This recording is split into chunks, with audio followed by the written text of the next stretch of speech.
तुम्हें ये ऑलरेडी पता है कि तुम्हें क्या करना चाहिए। बुक्स रीड करना, मेडिटेट करना, हर रोज जर्नलिंग करना, बढ़िया स्किन केयर करना और डाइट में बहुत सारी वेजिटेबल्स खाना। मेरी सारी वीडियोस देखना और उन वीडियोस को देख के काफी हद तक तुम मोटिवेट होते भी हो, लेकिन सिर्फ एक हफ्ते के बाद तुम्हारी सारी एक्साइटमेंट लगभग खत्म हो जाती है। तुम अपनी लाइफ में चल रही दूसरी चीजों में बिजी हो जाते हो और जब कोई तुमसे पूछता है अविनाश तुझे तो आज 5 बजे उठना था, लेकिन टाइम देख 12 बज चुके हैं, तो तुम अपने मन को बस यही समझाकर तृप्त कर लेते हो और जस्टिफाई कर देते हो कि यार आज थोड़ा सा काम ज्यादा था, मैं कल से कर लूंगा। लेकिन सच तो ये है कि तुम हमेशा यही बोलते हो। आगे बढ़ने से पहले एक छोटी सी बात बताता हूँ। ऐसे वीडियोस को बनाने के लिए बहुत मेहनत लगती है और मैं अपने पर्सनल एक्सपीरियंसेस भी आपके साथ शेयर करता हूँ, इसलिए ऐसी वीडियोस को लाइक जरूर किया करो।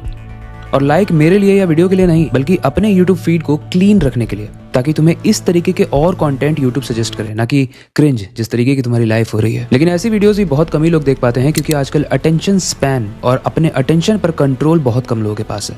लेकिन अगर तुम उनमें से एक हो तो इस वीडियो के बीच में मैं एक ऐसा कोड वर्ड बोलूंगा जो अगर तुमने सुना होगा तो तुम वीडियो के अंत में उसे कमेंट करोगे, और इससे ये जस्टिफाई हो जाएगा कि तुम्हारा अटेंशन तुम्हारे कंट्रोल में भी है और तुम भीड़ का पार्ट नहीं हो। अब विदाउट डूइंग एनी बकवास, let's start this masterpiece.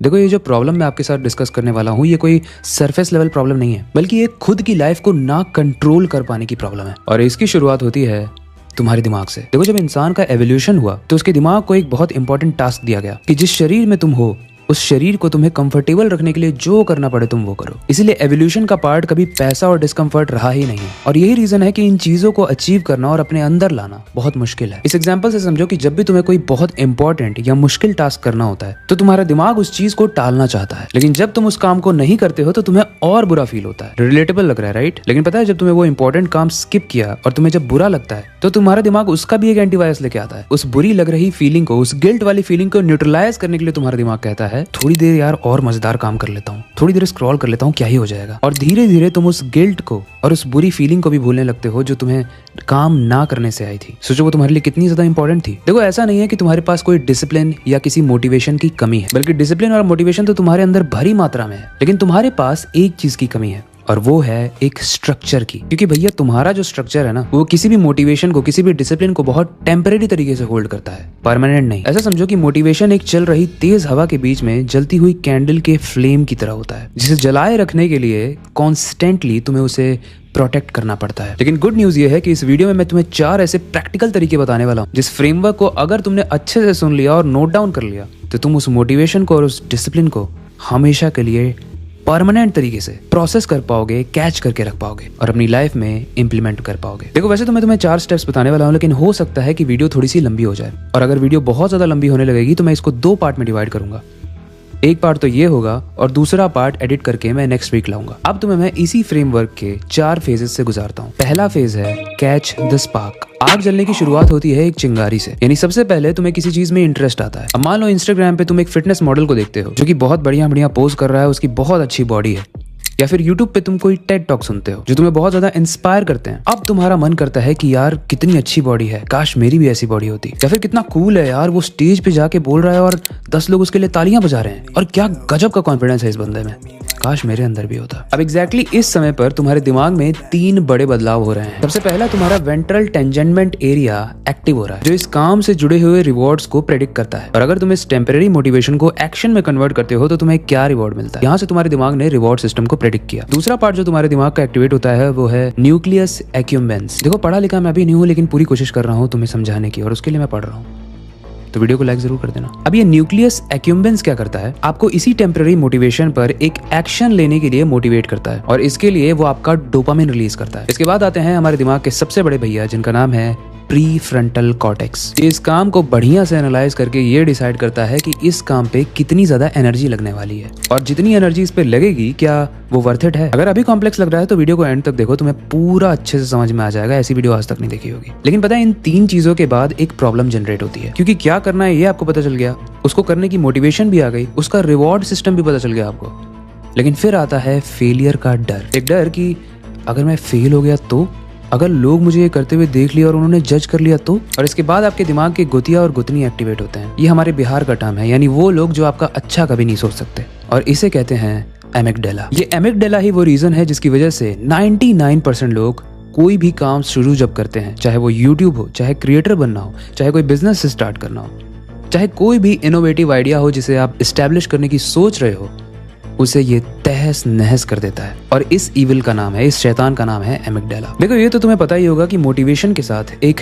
Discomfort भी आता है। तुम बहुत ज्यादा इंस्पायर होते हो कि मुझे स्टेज पर चढ़ना है, लोगों की लाइफ को बदल देना है, लेकिन उसी टाइम जब तुम अपने आप को स्टेज पर चढ़ते हुए देख रहे हो, खुद पर डाउट भी करते हो। मैं तो अपने फ्रेंड्स के सामने भी फ्लुएंटली नहीं बोल पाता हूँ, स्टेज पर चढ़ के कैसे बोलूंगा 10 लोगों के सामने। यहाँ तुम्हारी सबसे बड़ी गलती ये होती है कि तुम अपने नेगेटिव इमोशंस को देखते ही रुक जाते हो। इसका सबसे अच्छा तरीका है कि जो मोटिवेशन की आग आपके फेज 1 में उठी है उसको प्रोटेक्ट करो by normalising your negative comments. खुद से कहो कि हाँ यार, शुरुआत में तो हर किसी को ऑकवर्ड लगता है। और गाइस, मैंने भी जब ये यूट्यूब जर्नी शुरू की थी तो किसी ने आके क्या मुझे पहले वीडियो पे अप्रिशिएट कर दिया था कि वाओ क्या बोलते हो यार, बोलने का तरीका कितना अच्छा है, क्या दिखते हो, क्या चमक रहे हो। ऐसा कोई बोलता है आपको? ना आप स्टेज पे चढ़ोगे तब कोई बोलेगा, ना आप क्लासरूम में जब हैंड रेज करोगे तब कोई बोलेगा, ना आप जब कोई जॉब कर रहे हो, किसी चीज का इनिशिएटिव लोगे, लीडरशिप लोगे, तब कोई बोलेगा। कोई भी ऐसा इनोवेटिव काम कर रहे हो जो आपको रैट रेस या आपकी चल रही दुनिया से बाहर निकालेगा, कोई आपको आगे अप्रिशिएट नहीं करेगा। इसीलिए उस केस में आपको वो बंदा बनना है जो आपको अप्रिशिएट करे और आपके मोटिवेशन को प्रोटेक्ट करे। शीशे में देखो और खुद को बोलो कि यू कैन डू इट भाई, तू कर सकता है। और खुद सोचो, लाइफ में कितनी सारी प्रॉब्लम्स हैं जो तुमने अकेले फेस की हैं। If I am not wrong, तो वो छोटी छोटी अचीवमेंट्स को याद रखो और खुद को ये विश्वास दिलाओ कि तू कर सकता है। और दूसरा एग्जाम्पल हमने क्या पढ़ा था, जिम जाने के बारे में। तो अगर आपको बॉडी बनानी है तो पहले अपने दिमाग को मैनिपुलेट करो इन चीजों को लेके, इतना हद तक मैनिपुलेट कर दो कि आपको लगने लगे कि आप एक जिम रैट हो। अब वो कैसे करोगे? जब जिम जाने का मन करे या फिर किसी अच्छे फिटनेस इन्फ्लुएंसर से या अच्छी बॉडी वाले से आप इन्फ्लुएंस होते हो तो डायरेक्ट जिम मत जाओ, बल्कि उससे रिलेटेड आर्टिकल्स पढ़ो, पॉडकास्ट सुनो और धीरे धीरे 21 दिन तक जब आप इस चीज को करोगे तो आपका दिमाग उस चीज को पी चुका होगा और अपने आप को, भले ही आप जिम नहीं जा रहे हो, बट जिम में इमेजिन करने लगोगे।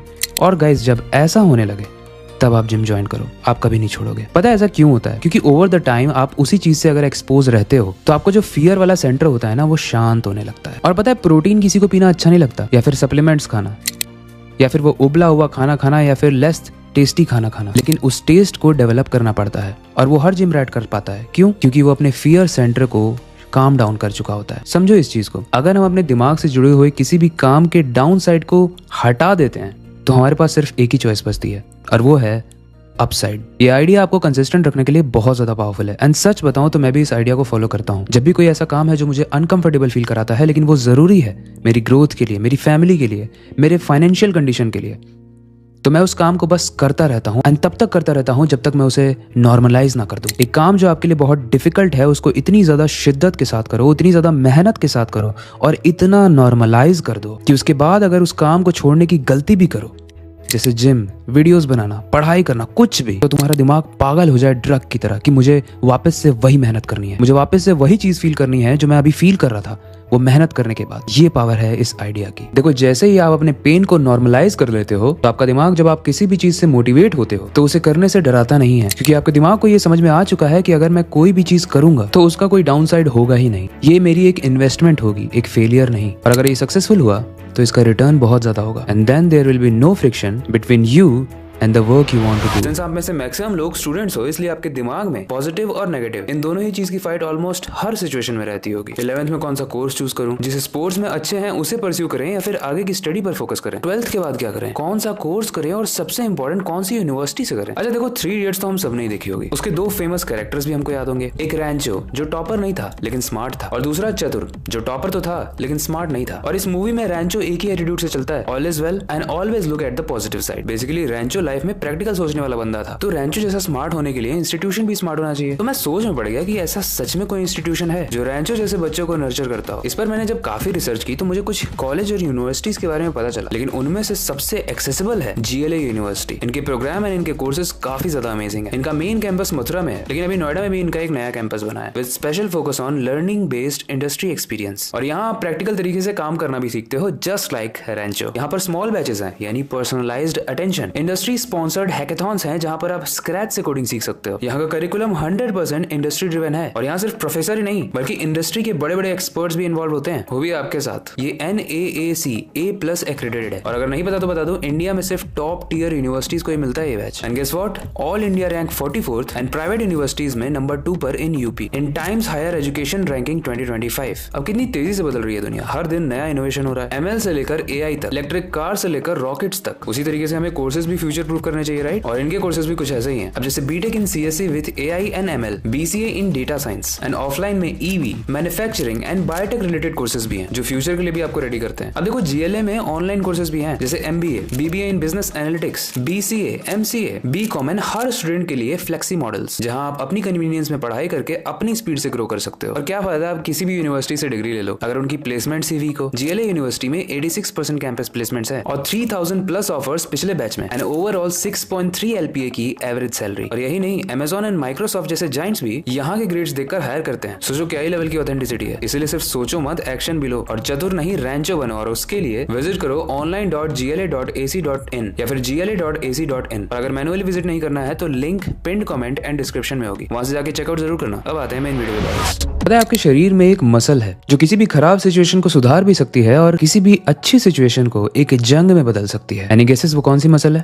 नीचे मत देखो, मैं बात कर रहा हूँ आपके जीभ की। और अपनी जीभ को ट्रेन करना हर किसी की बस की बात नहीं होती, क्योंकि ऐसा करने के लिए आपको ये समझना पड़ेगा कि हम एक अटेंशन इकोनॉमी में रहते हैं। यहाँ लोगों को इन्फ्लुएंस कर पाना और अपने आइडियाज को एक्सप्रेस कर पाना ऑप्शनल नहीं है। अगर आप लोगों की अटेंशन को लेना या फिर उनके मन को बदलना नहीं जानते तो ये मैटर नहीं करता कि आप कितने सुंदर हो, कितने इंटेलिजेंट हो या फिर कितने हार्ड वर्किंग हो। लोग हमेशा आपको मिसअंडरस्टैंड करते रहेंगे और आप हमेशा अंडरपेड रहोगे। और अंडरपेड रहने का मतलब है कि आपके पास पैसे भी बहुत कम होंगे। इसीलिए लेडीज एंड जेंटलमैन, अपने दिमाग को कैसे ग्लो अप करना है, अपनी स्किन को कैसे ग्लो अप करना है और पैसा कमाने के लिए स्क्रिप्टिंग कैसे करना है, क्रिएटर्स को कैसे रीच आउट करना है, ब्रांड्स को कैसे रीच आउट करना है, ये सब कुछ इंटरनल ब्यूटिफिकेशन से लेकर फाइनेंशियल ब्यूटिफिकेशन सब कुछ मैंने एक टेम्पलेट में बताया है और उन दोनों टेम्पलेट की लिंक नीचे डिस्क्रिप्शन में होगी। अब जाकर उसे परचेज जरूर करना अगर अपनी लाइफ में ग्रो करने के लिए सीरियस हो। अब आते हैं हमारे 4 फेजेस में से फेज 2 पे, यानी यूज द साइलेंट मेंटोर। इस पॉइंट पे आपको मोटिवेशन की चिंगारी तो मिलती है, लेकिन वो अभी कंसिस्टेंट एक्शन में नहीं बदली होती। आप बस यही नहीं समझ पाते हो कि मेरे अंदर मोटिवेशन तो आई थी,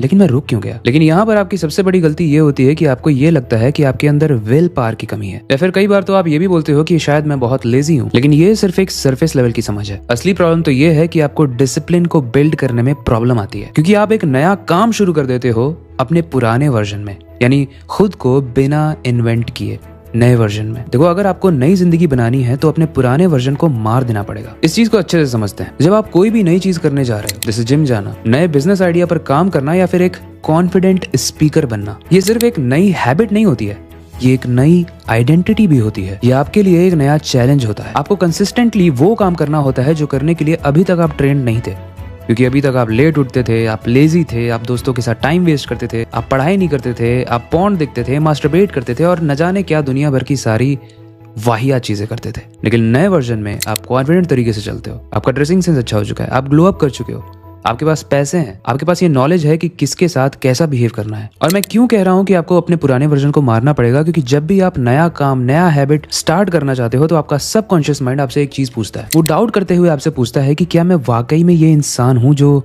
इस काम को कर सकता है। और अंदर से अगर आपने पुराने वर्जन को नहीं मारा है तो एक ही जवाब आता है, और वो ऑलरेडी आपको पता है, और वो है नहीं। क्योंकि आप तो हमेशा अपने आप को यही कहोगे कि मैं तो हमेशा एक नया काम करता हूँ और उसको अधूरा ही छोड़ देता हूँ, या फिर मैं तो वो इंसान हूँ ही नहीं जो एक डिसिप्लिन लोगों की तरह एक्ट करता हो। तो यही जो आपकी पुरानी सेल्फ इमेज है, ये आपको वापस से उसी पुराने पैटर्न में डाल देती है। देखो, न्यूरो साइंस में पढ़ते हुए मेरे को एक कॉन्सेप्ट मिला जिसका नाम है हेब्स लॉ, जो कहता है neurons that fire together wire together. यानी जिन थॉट्स का बिहेवियर आप बार बार रिपीट करते हो वो आपके दिमाग में एक परमानेंट हाईवे की तरह स्ट्रॉन्ग पाथवे बना लेते हैं। जैसे कच्ची सड़क पर बारिश होने के बाद नलियां बन जाती हैं, वैसे ही बार बार सोचना कि मैं डिसिप्लिन नहीं हूँ या मेरे लिए बड़े गोल्स अचीव करना बहुत मुश्किल है, तुम्हारे दिमाग की यही नर्वसनेस तुम्हारे दिमाग के डाउट को पक्का कर देती है, उसको विश्वास दिला देती है। भारत के पुराने उपनिषदों में भी एक टर्म है और इस टर्म का नाम है संस्कार। संस्कार बेसिकली हमारे पास्ट एक्शंस और एक्सपीरियंसेस से बना हुआ साइकोलॉजिकल इम्प्रिंट होता है जो कि हमारे बिहेवियर को शेप देने में मदद करता है। तो जब भी आप बोलते हो कि मैं बहुत बुरा स्पीकर हूँ या फिर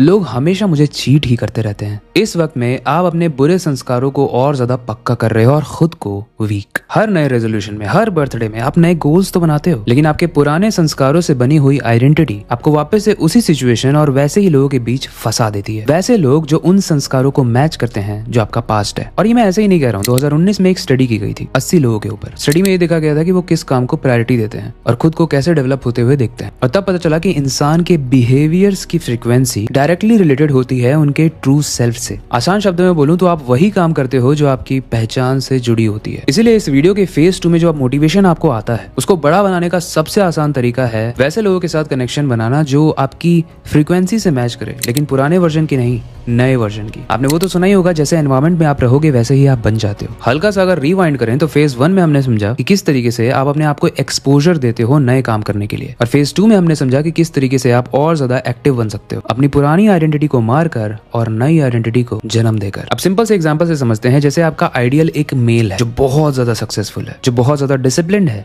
अपने माइंड और अपने बॉडी का ध्यान रखता है, उसके रिलेशनशिप्स बहुत अच्छे हैं। तो खुद से एक क्वेश्चन करो कि इस दुनिया में ऐसा कौन सा इंसान है जिसके अंदर ये सारी ही क्वालिटीज हैं। जैसे विराट कोहली इस तरह की आइडेंटिटी का एक बहुत अच्छा एग्जांपल है। अब सिंपली उस इंसान के ट्रेड्स को अपने अंदर लाकर एक चीज ऑब्जर्व करो कि विराट कोहली अगर तुम होते तो ऐसी कौन सी चीजें हैं जो तुम बिल्कुल नहीं करते। तुम्हारी डेली हैबिट्स क्या होती, और बिजी रहने के बाद भी तुम अपने कनेक्शंस को कैसे मैनेज करते, तुम्हारे काम के प्रति तुम्हारा क्या नजरिया होता, तुम्हारी बॉडी लैंग्वेज कैसी रहती है, और तुम किसी भी चैलेंजिंग सिचुएशन को कैसे हैंडल करते। अब तुम समझ रहे होगे तुम्हें ए से लेकर जेड तक जितने भी ट्रेड्स उसके पता है वैसा अपने आप को मैच करना है, और वो बंदा जो भी चीज नहीं करता वो तुम्हें बिल्कुल नहीं करना है। और इस तरीके से तुम अपनी पुरानी पर्सनैलिटी को मारकर नई पर्सनालिटी बना पाओगे। और ऐसा मत सोचो कि तुम किसी की पर्सनालिटी कॉपी कर रहे हो, क्योंकि हम ऑलरेडी बहुत सारी पर्सनालिटीज का मिक्स ही होते हैं। हम बचपन से ही टीचर्स को, पेरेंट्स को, भाई बहन को देख रहे होते हैं, और सबको देख कर ये सीख रहे होते हैं कि किसके लिए क्या चीज काम कर रही है। और आप चाहो ना चाहो आप धीरे धीरे किसी ना किसी से इन्फ्लुएंस होकर ही इस तरीके की पर्सनालिटी बने हो। तो जब भी आप एक आइडियल पर्सन चुनो